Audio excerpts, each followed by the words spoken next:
Hi everyone, my name is Roshni. I am a life coach and this is my channel, Bete Grew Up. This is a channel about taking back control of your mental health. How many hours a day do we spend on social media? It's crazy.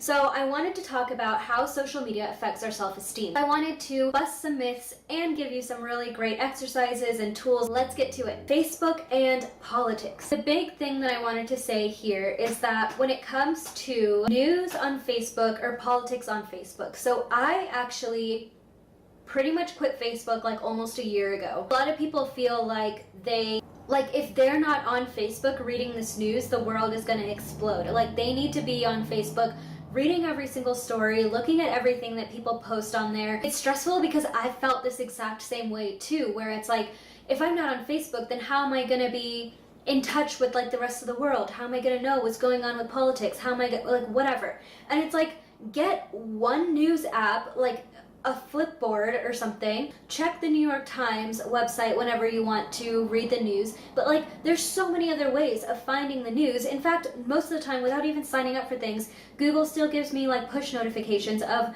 major news stories. You know what I mean? Like that's not even me going out of my way in the slightest, but I'm still up to date on what's going on. And honestly, all I feel is happier and like I have way more time in my day, because the thing is, once you're on Facebook, first of all, I'm sure you've seen this like around on like Twitter and whatever, but we really are genuinely not meant to take on the amount of suffering that we take on these days. Every bad thing that happens in a restaurant, anything that someone yells at someone else, like obviously we should be outraged at these things. Like I'm not saying that these people aren't right to share it. I'm not saying if something happens to you that you shouldn't share it. I think social media has an amazing like role in politics, but I'm just saying if you are the person that gets on Facebook every single day, gets discouraged, feels angry, then gets in their car to go to work and is already pissed off about everyone, is already judging everyone else, this can honestly throw off your day so much just because you're pouring all of this negative energy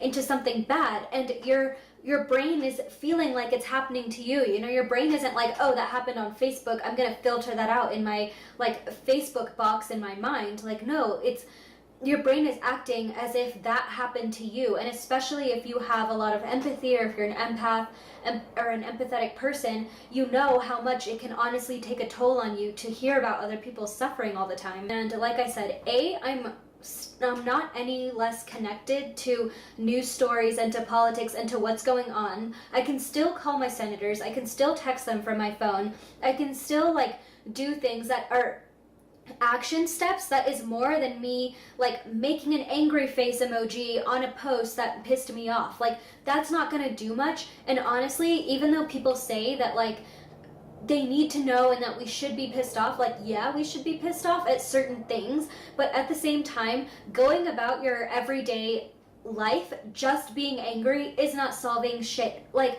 going to work and being pissed off and then treating people at your job angrily and being passive aggressive in meetings and then coming home and checking Facebook again and then being angry and like getting depressed and not feeling like eating or not sleeping, like those are not things that are helping this world.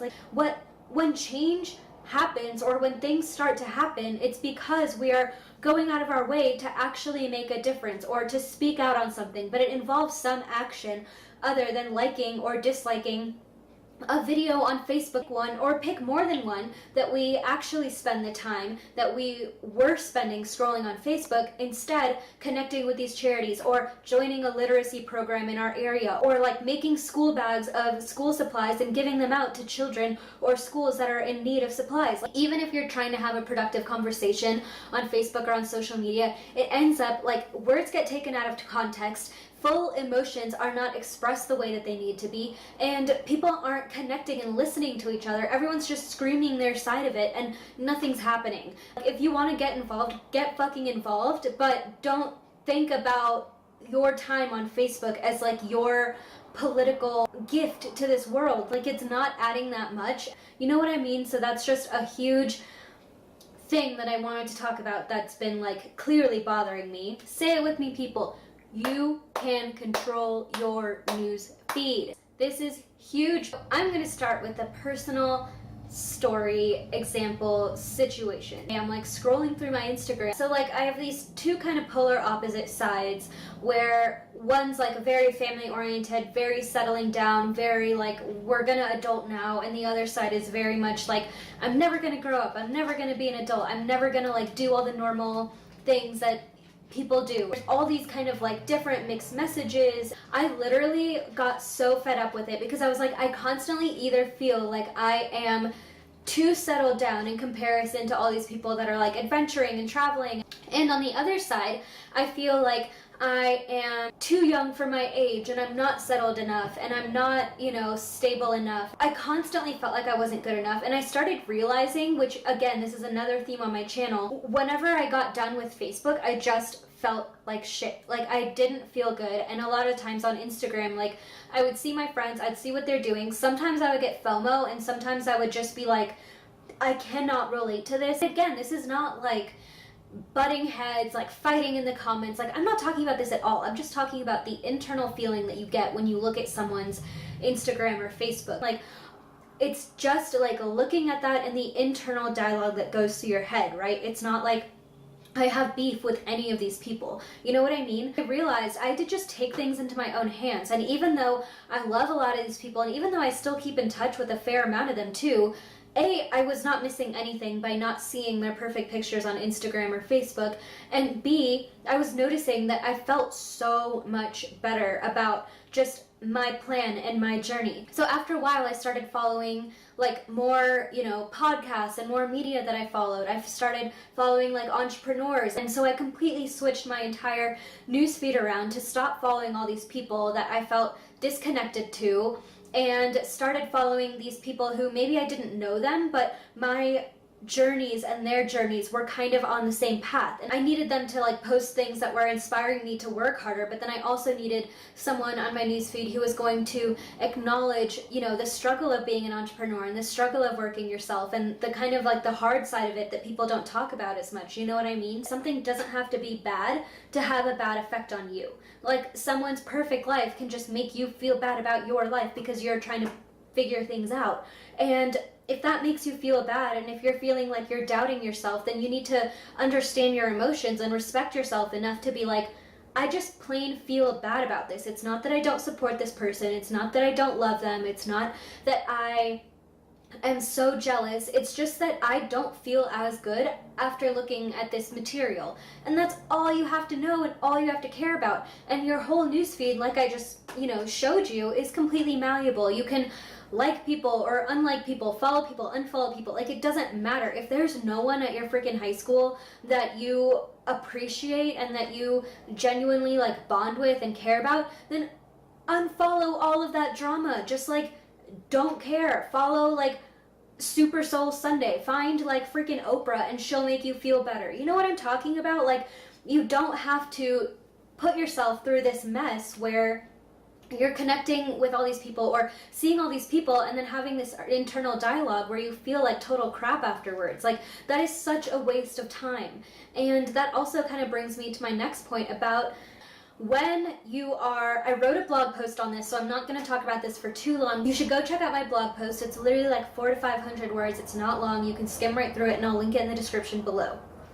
But basically the idea is that when you are jealous of someone, a lot of the times that can teach you something. And I realize that a lot of the times on social media or in just real life, when you're jealous of certain people, can be because you want what they have. You can learn about what you want. You can use this jealousy that you have as like a lesson for what you actually want in life. Just taking things and turning it into an action step. If you are constantly jealous of like these perfect YouTube girls, ask yourself, what is it that I want? Because I am the same. I'm no less perfect than they are. Even if I look different, even if I feel different, I'm still just a human being like they are. And if they can do it, I can do it. And it's really about embracing that fact. And my final thing I wanted to say is a really quick exercise that you can try. So when you're feeling like you're in this comparison envy phase, when you're feeling really jealous, write a quick letter to yourself. Hop onto like Evernote, like I say on this channel all the time, record a voice note to yourself. If you don't feel like typing, you don't feel like journaling, writing, whatever, then just pull out your phone and record yourself. Type a letter to yourself a year ago, or just write by describing where you were and what you were doing a year ago. And I promise you, most of the time, when you compare yourself to other people, you might feel like total shit, but when you compare yourself to where you were a year ago, 2 years ago, 5 years ago, a lot of the time you will realize that you have come so freaking far. And even if you haven't come super far in terms of like finances, or even if you live in the same city, whatever it is, even if you don't feel like you've changed a lot, just think about like your mentality and your day-to-day experience, or the friends that have changed, or the new things you've been able to try, or the vacations you've gone on. Like, a lot has probably happened to you that has made you feel great. And if you've just had one of those tough years where you almost feel like you were in a better spot a year ago, maybe you went through a breakup, or maybe you went through something traumatic and you were like, a year ago this hadn't happened to me and now I feel like shit, then take this again as an opportunity to learn something about yourself. First of all, pain and feeling emotions is a positive, mature step to get to the next point in your journey. Is that, do you feel like you're selling yourself short? If you feel like you are in a worse place than you were last year because of your own actions, then maybe this is the step that you need to realize, I need to stop doing this to myself. I need to make better decisions. I need to take control of my life. I need to stop playing the victim in some of my life situations and start really taking control of my own agency because I'm not happy right now. Like, if that's all you learn from this exercise, then that's a major, major life lesson. That's like a huge freaking breakthrough that you just had. So I just wanted to leave you with that little bit of an exercise or something to do the next time you're feeling like you're wrapped up in this social media craze. Thank you so much for watching. If you like this video, then please go ahead and give it a thumbs up and hit that subscribe button. Ding that notification bell so that you can get notified every time I post a new video. And again, I did join Patreon, so if you want to have one-on-ones or want to have some exclusive content from me, that is definitely the way to get it. My goal with Patreon is really to keep making free videos on YouTube, and that support really helps me keep making more and more videos that are helpful. I want to thank you so much for watching. I will see you in the next video. Bye, I love you guys.